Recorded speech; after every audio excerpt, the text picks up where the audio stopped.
Have you ever wondered why most people never get rich, even after working their entire lives? The answer is disconcerting. Only 8% of the world's population achieves true wealth. And before you start thinking about bad luck or lack of talent, let me tell you, this is a convenient lie that the system has taught you to keep you exactly where you are. The problem is not you. It's the invisible programming that was fed to you since you were a child. The one that says, study, get a good job, save money, and one day you will be rewarded. But what if I told you that following this plan to the letter is exactly what keeps you from getting there? School never taught you about money. Your parents probably didn't either. And adult life has become a race against time. You trade hours for a salary, pay bills, try to save some change, and still feel like you're always behind. Meanwhile, the 8% play another game, a game that you never learned, a game that is not about effort, but about structure. They don't work for money. They make money work for them. This video is not a motivational lesson. It is a mental breakdown map. I will show you what separates the 8% from the rest. But I warn you now, some truths will hurt. Others will set you free. It all depends on what you decide to do with what you are about to hear. And if you have ever felt like society was designed to keep you down, comment now. Enough of being a pawn. The most perverse of financial traps is not the suffocation at the end of the month. It is the fact that it disguises itself as normality. You wake up, work, pay bills, sleep, and repeat. They told you that this was the right path. But they never told you that this routine is actually an invisible treadmill. You run all day long and don't get anywhere. Robert Kiyosaki called it the rat race, and it is more real than most people dare to admit. The irony is cruel. The more you run, the deeper you seem to sink. You get a raise, your standard of living increases, you buy a better car, you get into more debt, you take out a loan, you become a hostage, and you still feel grateful for it. It is as if prison had been disguised as progress. And therein lies the first big shock. You may be being exploited and still think you have won. Modern slavery does not use chains. It uses bills. And the only thing it demands is your obedience. Give up your time, your energy, your health. In exchange, you receive an illusion of stability and the eternal promise that one day in the future, you will live well. But that day never comes, because you were not born to get rich in this system. You were born to support those who are already rich. The most dangerous thing about all this is that the logic seems coherent. Study, work, get promoted, but no one explains to you that a promotion without a financial strategy is just a new cell with a little more comfort. As the philosopher Byung-Chul Han said, we live in the era of self-exploration.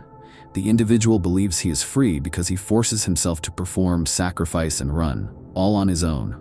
But he does not realize that he is being sucked dry day after day with a smile on his face. And that is why the first real change is not in your salary or your bank account. It is in the way you see the game. Because as long as you are running in circles, thinking you are moving forward, you will never realize that the exit was never at the end of the track, but outside it. Most people never question their own mental programming. They grow up hearing the same mantras. Money is dirty. Those who get rich cheat. Study hard and one day you will be rewarded. But what if I told you that this discourse was not born of wisdom, but of fear? And what's more, that it is precisely what keeps most people in poverty, even when there is effort, honesty, and good intentions. Robert Kiyosaki experienced this shock as a child. His biological father, the poor dad, was an educated man with a college degree, respected by the community. His best friend's father, the rich dad, barely finished school, but he was a master of money. One preached security, the other taught freedom. One said, build a resume, the other, build assets. Growing up between these two worlds revealed an uncomfortable truth. Formal education does not prepare anyone to prosper financially. It prepares them to obey. And this programming is intentional. The education system was created to fuel the Industrial Revolution, to train workers, not thinkers. Traditional schools reward those who follow rules, not those who question them. They value memorization, not interpretation. And most importantly, they teach you how to trade time for money, but never how to make money work for you. That's why you leave school without knowing how to fill out a financial statement, without understanding what cash flow or compound interest is, but you know how to memorize war dates that don't change your life. The philosopher Michel Foucault once said that school is an instrument of power, an environment where discipline shapes behaviors. It doesn't educate you for the real world, it conditions you to accept the world as it is. And that includes accepting that getting rich is for the few, that failure is shameful, and that stability is better than freedom. This type of belief is the foundation of the poor mentality. Not because you were born that way, but because you were trained to think small, fear risks, and obey without question. Worse still, this mentality is perpetuated at home. Many parents, out of love, repeat what they learned. Look for a good job, don't take risks, be safe. But security without strategy is just a cage with a rug. And with each generation that repeats this cycle, the chances of someone breaking out of it become more distant. The first step to becoming part of the 8% is to understand this. It's not your fault that you have this mindset, but it is your responsibility to overcome it. And the good news is that there is a path. It just doesn't start in textbooks, it starts in games. Yes, in games. Because, contrary to what you were taught in school, making mistakes is not the same as failing. It's training, and that's why games become a powerful weapon in the hands of those who want to reprogram their financial minds. Robert Kiyosaki understood this early on, and together with his wife Kim, he created one of the most underrated tools in modern financial education, the cash flow game. The game's proposal is simple but brilliant. It simulates real life, salary, expenses, investment opportunities, unforeseen events, and of course, the famous rat race. But here, unlike in real life, you can make mistakes without going broke. You can try a bold strategy, buy assets, invest poorly, get into debt, and learn from all of this. In the real world, making mistakes is expensive. In games, making mistakes costs knowledge, and applied knowledge is future profit. The psychology of learning already proves this. We learn better when we are emotionally involved, when we make decisions for ourselves, and especially when the consequences are within our reach. Jean Piaget, the father of developmental psychology, said that knowledge is not something we simply receive, it is something we construct. And you build much more by playing than by copying formulas on a blackboard. In addition, the game has a huge advantage over the traditional model. It exposes your mental patterns in real time. If you are afraid to invest, you stop. If you think like a consumer, you spend. If you look for shortcuts, you take bad risks. And that's the beauty. The game shows you to yourself. And only when you see how you think can you begin to change it consciously.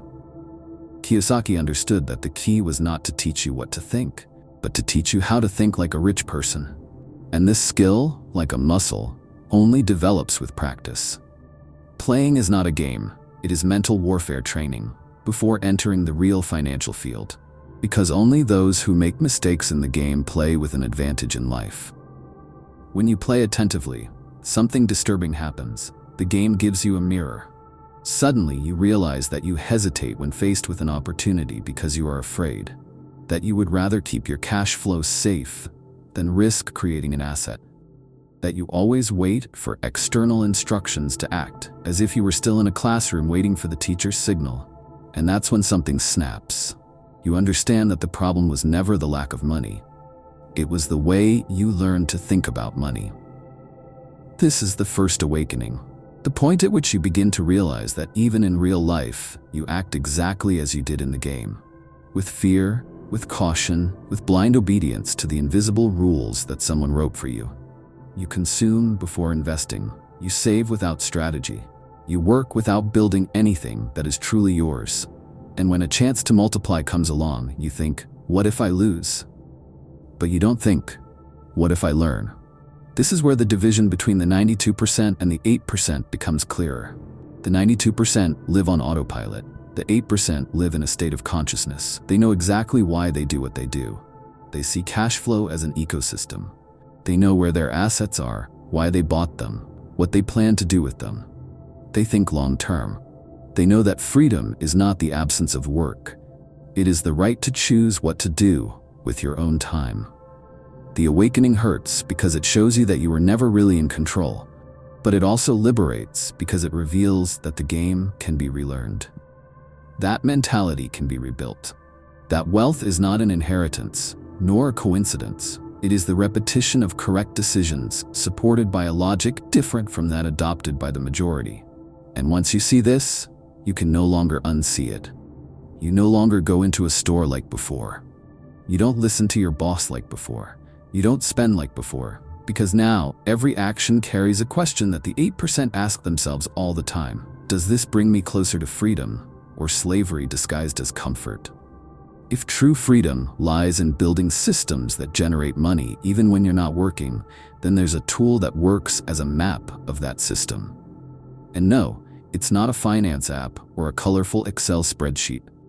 It's the financial statement, the document that separates those who play seriously from those who just pretend to understand money. Most people have never seen one. And if they have, they've treated it as bank bureaucracy. But for the 8%, this document is the real report card of your financial life. Because it's all there. Your income, your expenses, your assets, your liabilities. What makes you rich and what sinks you. Simple, raw, unforgiving. And that's exactly why most people avoid it. Because facing this paper is facing the truth. And the truth often hurts. Kiyosaki hammers this home like a mantra. If you don't know how to read a financial statement, you don't understand the game. And if you don't understand the game, then you're being played. Banks know this. Investors know this too. They're not interested in your degree, your IQ, or your LinkedIn. They want to see numbers. They want to know if you understand risk, if you have discipline, if you know how to turn capital into returns. And all of this is reflected in the structure of your cash flow. The most interesting thing is that you don't need to be rich to set up your own. You just need to have the courage to look at your reality through the eyes of a strategist. Because when you see the numbers as pieces on a board, you start to adjust the game. You cut unnecessary expenses. You build small assets. You map out where money is leaking. And for the first time, you feel like you have control. You don't need luck. You need clarity. And this clarity doesn't come from guesses. It comes from visual structure. Money is a language, and those who don't speak this language will never be taken seriously in this game. Now that you have the map in hand, the question that remains is, where to start? Because seeing the game is not enough. You need to move the right pieces. This is where the 3 laws come in. They are not magic formulas or shortcuts. They are principles that the 8% follow with almost ritualistic precision. And that, when applied with discipline, completely change the financial direction of any person, even if they start from scratch. Law 1. Learn the vocabulary of the rich.